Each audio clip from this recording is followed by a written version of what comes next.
Ang sumpa sa loob ng Manila City Hall. Base sa mga tunay na kwento ng takot ng mga empleyado at gwardiya ng lungsod.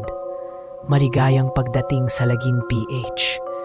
Dito, ang mga kwento'y hindi katang-isip, kundi mga alaala ng takot na bumabalik sa dilim.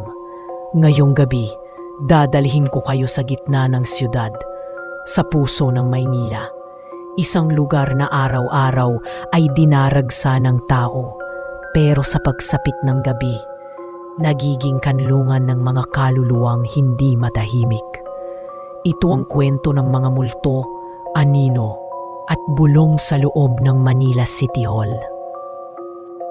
Kabanata 1, ang gusaling may hubis ng kabapong.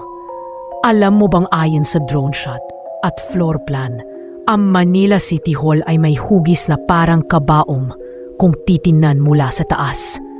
Matagal nang pinag-uusapan ito sa mga Urban Legend Forum. Ayon sa ilang arkitekto, ito raw ay aksidente lang sa disenyo. Pero para sa mga matatagal nang nagtatrabaho sa City Hall, hindi ito basta-bastang coincidence. May kakaiba talaga rito, ayon kay Mang Ruben. Isang janitor na 26 na taon nang naglilinis sa gusali. Sa ikalawang palapag, sa may yumang records room, may bahagi ng pader na malamig kahit tag-init.